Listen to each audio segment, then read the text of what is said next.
All right, guitar students, hello. Right now we're going to talk about playing single note melodies. What I mean by that is, before we've talked about strumming chords, which is kind of all 6 or 5 or even 4 different strings on the guitar all together as one unit. Right now what we're looking at is we're going to say, what if we're just playing one note at a time? What do I mean by melody? I mean like the part that you would sing, for example. Or, yeah, that's basically, I think, how I want to say it. If I were to sing...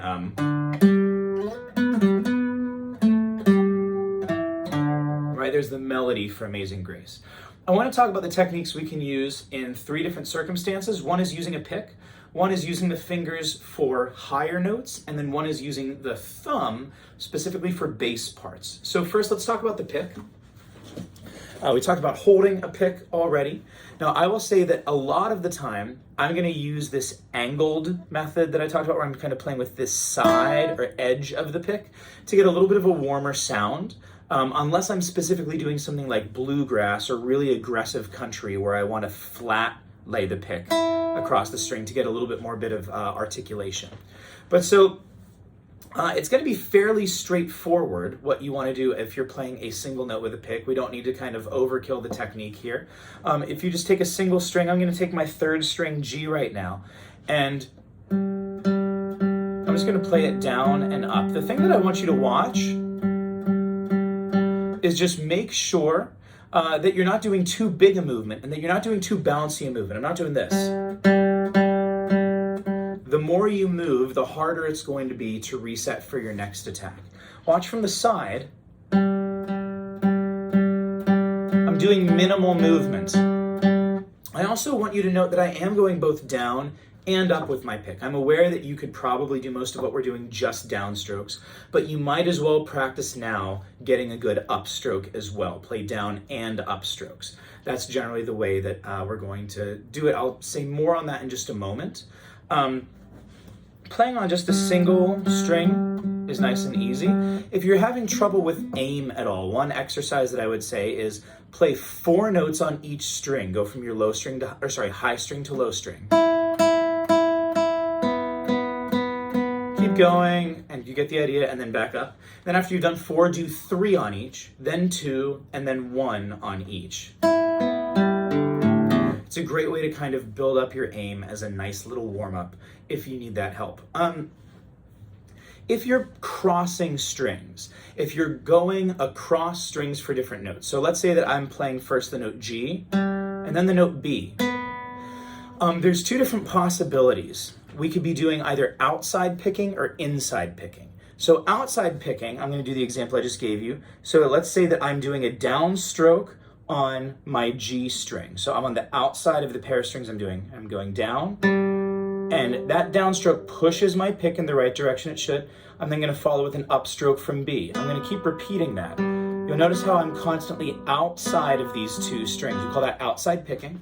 And the one trick that you want to watch is make sure as I do my stroke with the G string going down, I want to hop over top of the B string. I don't want to do this. I don't want to I don't want to play with the G string and then end up below the B string, or I'm not ready to do my upstroke. I want to play down and then get ready to do my up, and then play my up and be on the other side of the G ready to do my down. So this stroke requires a little bit of a jump. Not hard to aim, you just need to be aware of it. If you're doing the opposite of that, let's say that I went B to G, down, up, down, up, down. This is a little bit awkward because as I'm staying on the inside of those 2 strings now. We call it inside picking. If I do a downstroke on B, look, that's pushing my hand away from the G that I'm about to go to. When I do this, I almost want to make a tiny little swoop, like a U shape with my finger, and I'll show you why. So what I'm going to do, I'm going to do a downstroke here. So I'm trying to get a good angle for you. A downstroke here from my B string, and you'll notice that what I'm doing here is I'm getting outside of the plane of the strings. I'm not playing in here and keeping my pick onto the strings. I'm actually coming out just a little bit, and that's so that I can go straight directly down, or directly up, I suppose, to my G. I want to see if I can show you a different angle again. So take a look here. Exaggerated, it looks like this. I'm coming out so that I can now make a direct line to my next note. The trick is to do that in small little bits. So that's what I'm concerned with there. Now, when do I do a downstroke? When do I do an upstroke? Typically, it's very much like what we did with strumming. We talked about down strums and up strums, right? For our different strumming patterns, that typically if we were to break the beat into, let's say, even eighth notes, 8 even strums per measure, down, up, down, up, down, up, down, up.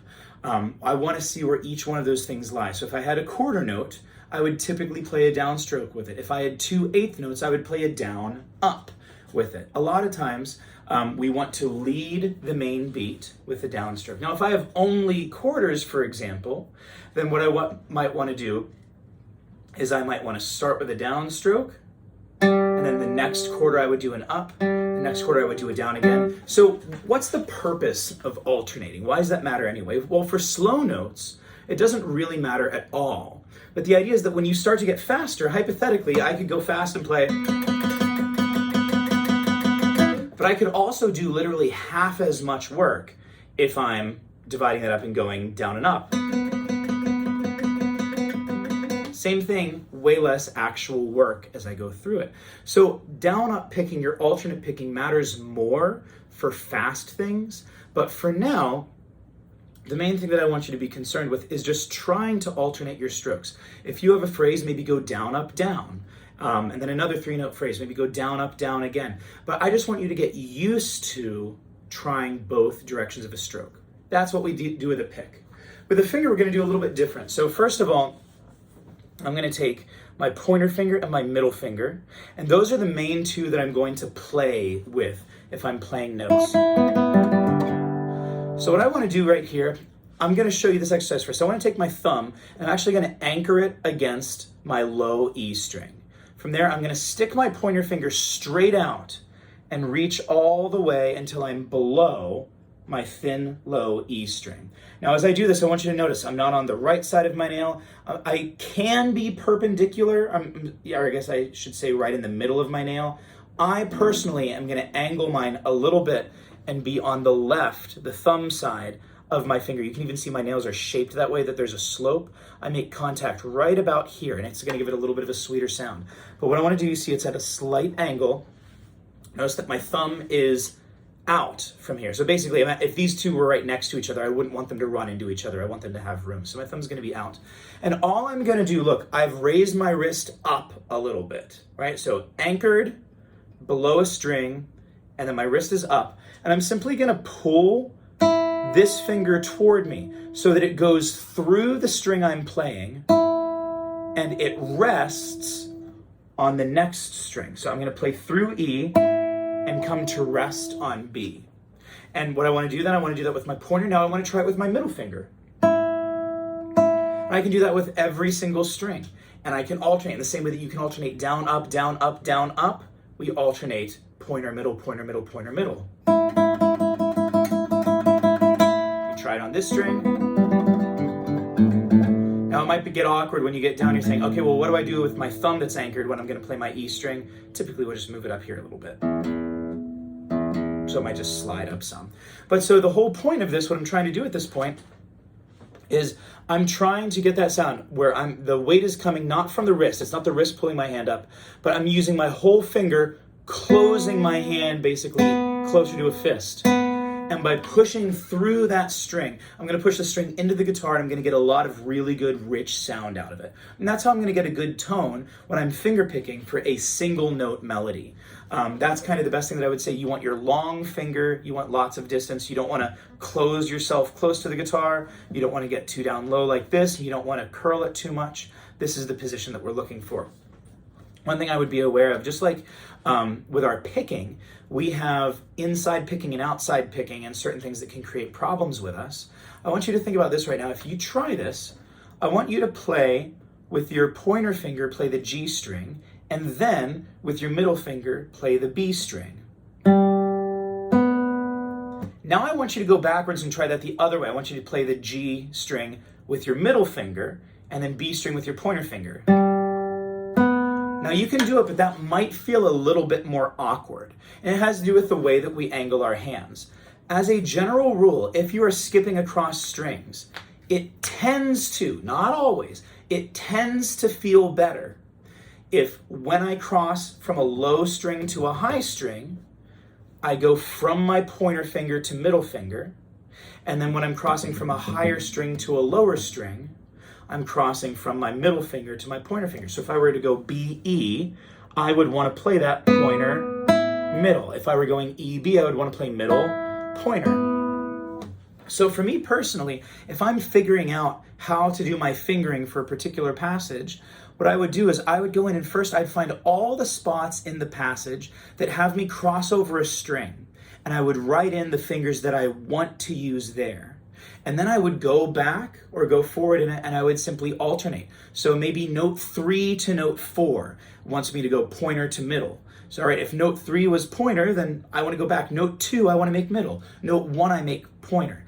It is not the most important thing in the world that you follow those rules strictly, but it tends to make life easier. So it's something you can think about. Last thing I want to show you is playing bass notes with the thumb. So a lot of the time when we're playing in the way that I just showed you, we'll primarily be on these top strings. You can occasionally be on the bottom though. But there's a different thing when you're actually playing like a bass part, like you're doing the job almost of a bass guitar. And for that, we usually want to use the thumb. It has a little bit more heft and weight to it.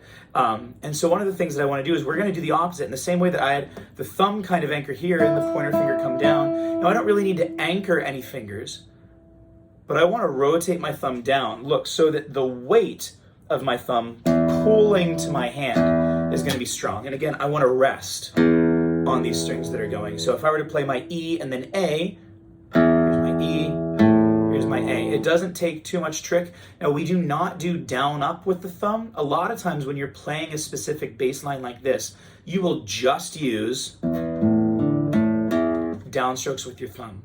Now, also, if the other two variations we talked about with the pick, with your fingers, are too difficult, you are welcome to just play any melody just with your thumb. And that's fine. It's enough for what we're going to do for the class, but I would also advise that you try out those other things. They're all different tools and colors that can be helpful at various times. Enjoy. Happy practicing.